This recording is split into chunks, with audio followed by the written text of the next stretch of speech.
কাঞ্চনপুর এলাকায় ঢাকা বয়েজ হোস্টেলে পরিদর্শনে যান মন্ত্রী বিকাশ দেববর্মা। সমস্ত কাজের মাঝেও মাসে একবার হলেও সংশ্লিষ্ট হোস্টেল পরিদর্শনে যান তিনি। মূলত হোস্টেলের সার্বিক পরিকাঠামো ব্যবস্থাপনা ঠিকঠাক রয়েছে কিনা তা খতিয়ে দেখতে মন্ত্রীর এই পরিদর্শন।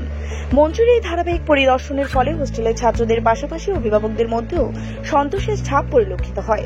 মন্ত্রীর এই উদ্যোগ ধারাবাহিকভাবে চলুক চায় অভিভাবকেরা। এই কাঞ্চনপুর সাব ডিভিশনে এসেছি, বিভিন্ন জায়গায় বিভিন্ন হোস্টেল, বিভিন্ন স্কুল আমি পরিদর্শন করেছি।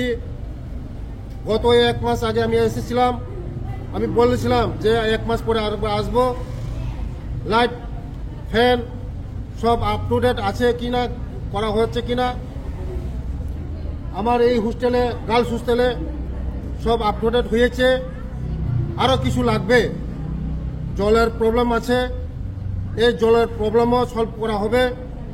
আয়রন রিমুভাল প্ল্যান সোলারের মাধ্যমে করা হবে এবং আমার যারা অফিসাররা আপ্রাণ চেষ্টা করছে যা যা সমস্যা সমাধান করার জন্য। কোনো বিভ্রান্ত হওয়ার কথা না, যে দিদিমণিও চেষ্টা করছে ছাত্রদের জন্য যে করার।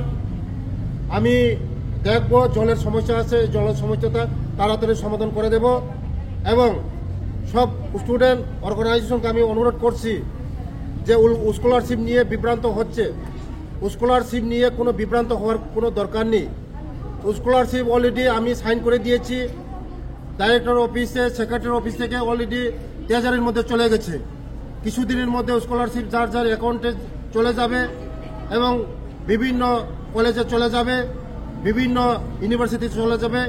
তাই বিভ্রান্ত হওয়ার কোনো কারণ নেই। আপনারা বিভ্রান্ত হবেন না, বিভ্রান্ত হওয়ার কোনো দরকার নেই। কিছুদিনের মধ্যে আমাদের দপ্তর এটা তুরন্ত দেখছে। এটা তো এনএসপির মাধ্যমে হচ্ছে, এটা কিছু এনএসপির মাধ্যমে হওয়ার কারণে এখন একটু দেরি হয়ে গেছে।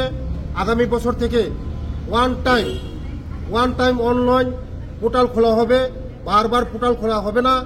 এখন থেকে সব স্টুডেন্টের গার্জেনের কাছে অনুরোধ করব, যে সময় পোর্টাল যে সময় খুলে এই সময় আপলোড করবেন, অ্যাপ্লিকেশন করবেন, বারবার অ্যাপ্লিকেশন করার সুযোগ থাকবে না। তার জন্য আজকে ওই ধরনের ঝামেলা হচ্ছে। আগামী নেক্সট ইয়ার থেকে আর কোনো ঝামেলা হবে না। ব্যুরো রিপোর্ট, দৈনিক প্রহর।